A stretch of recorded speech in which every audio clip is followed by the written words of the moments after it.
வணக்கம், welcome to my channel SBELCTRONICS Villupuram. Hi, நான் தான் உங்கள் SB.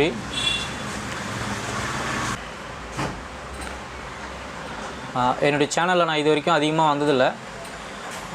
இது ஃபஸ்ட் டைம் நினைக்கிறேன் டைரெக்டாக நான் பேசுகிறது. எதுக்காக நான் இப்போது இந்த வீடியோவில் வந்திருக்கேன் அப்படின்னு பார்த்தீங்கன்னா, என்னுடைய சப்ஸ்கிரைபர் எல்லாருக்கும் ஃபஸ்ட்டு தேங்க்ஸ் அண்டு சாரி. எதுக்காக தேங்க்ஸ், எதுக்காக சாரி அப்படின்னு பார்த்தீங்கன்னா, கடந்த 4 மாதமாக நான் சேனலில் ஒரு வீடியோ கூட போடல. ஆனால் இருந்தாலும் எனக்கு சப்போர்ட் பண்ண என்னுடைய சப்ஸ்கிரைபர் எல்லாருக்குமே ரொம்ப தேங்க்ஸ். சாரி எதுக்காக அப்படின்னு கேட்டிங்கன்னா, 4 மாதமாக வீடியோ போடல, அதுக்காக நான் சாரி கேட்டுக்கிறேன். எதனால் நான் வீடியோ போடல அப்படின்னு பார்த்தீங்கன்னா,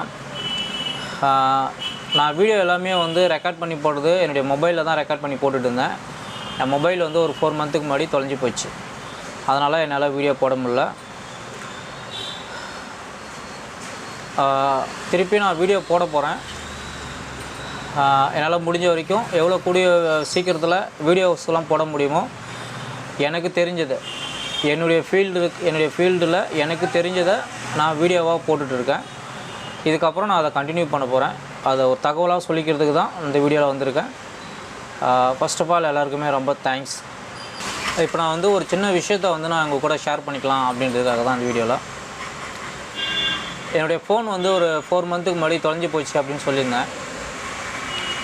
ஒருவேளை இப்போ நான் சொல்கிற விஷயம் உங்களுக்கு யூஸ்ஃபுல்லாக இருக்கலாம்.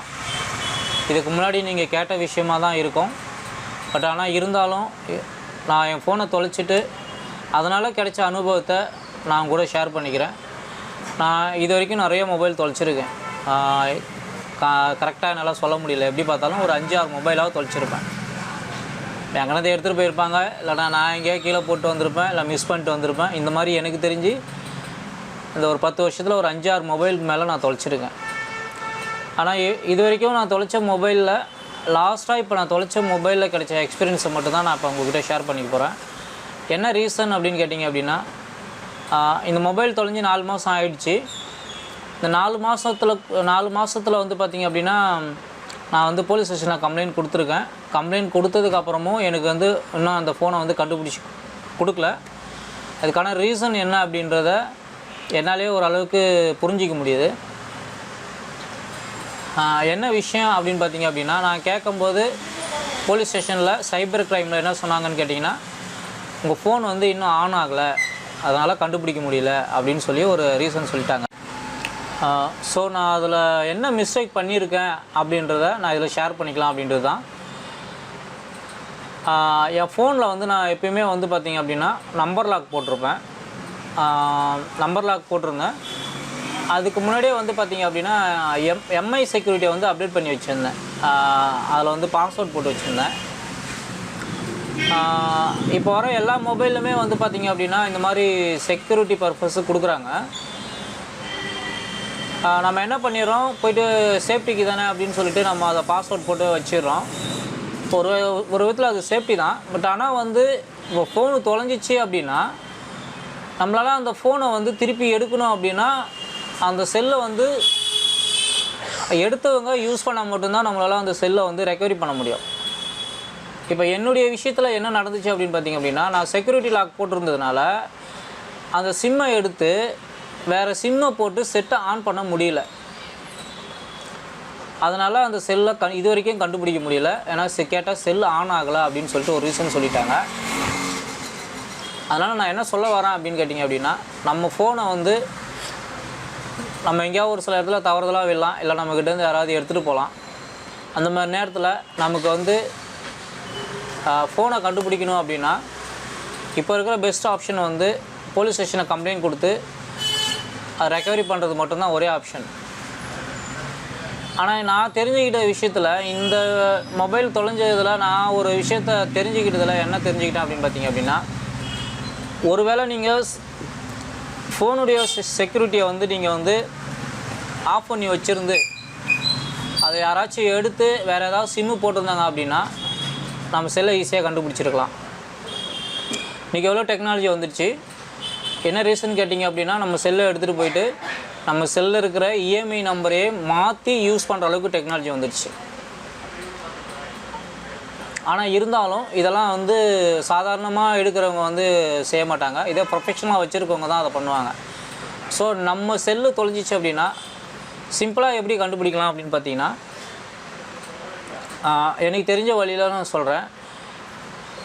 உங்கள் செல்லை பொறுத்தளவுக்கும் ஜென்ரலாக வந்து பேட்டர்ன் லாக்கோ இல்லை நம்பர் லாக்கோ மட்டும் போடுங்க. இது ரொம்ப முக்கியம். நீங்கள் உங்களுடைய ஃபோனில் ஜிமெயில் ஐடி போட்டிருப்பீங்க இல்லைங்களா, அதனுடைய ஜிமெயில் ஐடியும் பாஸ்வேர்டு மட்டும் ஞாபகமாக வச்சுக்கிங்க. இது எல்லாருக்கும் பொருந்தும். எதுக்காக அப்படின்னு கேட்டிங்க அப்படின்னா, ஒரு வேளை எடுத்து சிம்பிளாக யூஸ் பண்ணுறாங்க அப்படின்னா அவங்க எப்படியா இருந்தாலும் ஒரு சிம்மை போடுவாங்க. அந்த செல்லில் இருக்கிற ஐஎம்இ நம்பரை வச்சு அந்த செல்லை ட்ராக் பண்ண முடியும். இது போலீஸில் கம்ப்ளைண்ட் கொடுத்தா சைபர் கிரைமில் செய்வாங்க. அதனால நான் சொல்ல வந்தேன். இது எனக்கு தெரிஞ்ச என்னுடைய தனிப்பட்ட கருத்து. ஒவ்வொருத்தவங்களுக்கும் மாறுபட்ட கருத்து இருக்கும்.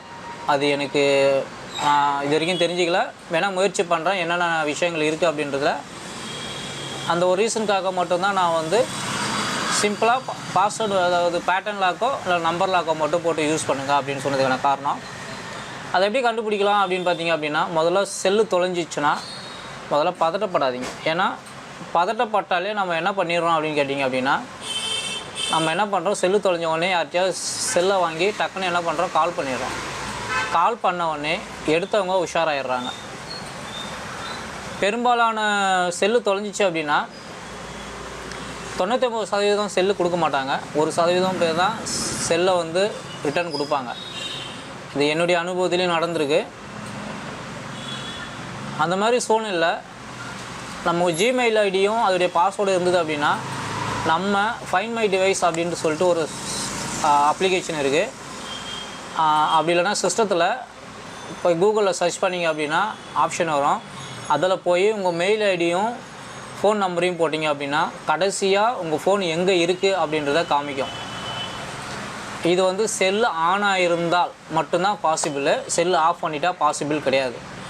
ஆனால் எடுத்த உங்கள் செல்லு தொலைஞ்சிச்சு அப்படின்னு சொல்லிட்டு ஒரு 5 to 10 மினிட்ஸ்க்குள்ளே உங்களுக்கு தெரிஞ்சிச்சு அப்படின்னா, நீங்கள் முதல்ல செய்ய வேண்டியது இந்த நான் சொன்ன உங்களுடைய மெயில் ஐடியும் ஃபோன் நம்பரையும் ஃபைண்ட் மை டிவைஸில் போட்டு செக் பண்ணி பாருங்கள். ஒரு வேளை எடுத்தவங்க சடனாக ஆஃப் பண்ணிட்டாங்கன்னா நோ யூஸு. அப்படி ஒரு வேளை எடுத்து ஒரு அரை மணி நேரம் 1 மணி நேரம் கழித்து தான் ஆஃப் பண்ணுறாங்க அப்படின்னா, அப்போ உங்கள் செல்லை உங்களால் ரெக்கவரி பண்ணுறதுக்கு ஒரு சான்ஸ் இருக்குது. இந்த தகவலை நான் உங்கள்கிட்ட ஷேர் பண்ணிக்கணும் அப்படின்றது தான் இந்த வீடியோ. இந்த தகவல் உங்களுக்கு பிடிச்சிருந்தது அப்படின்னா என் சேனலை லைக் பண்ணுங்கள், ஷேர் பண்ணுங்கள், கமெண்ட் பண்ணுங்கள். மறக்காமல் என்னுடைய சேனலில் வந்து இதுக்கப்புறம் தொடர்ச்சியாக வீடியோஸ் வரும். தேங்க்யூ ஆல் வாட்சிங்.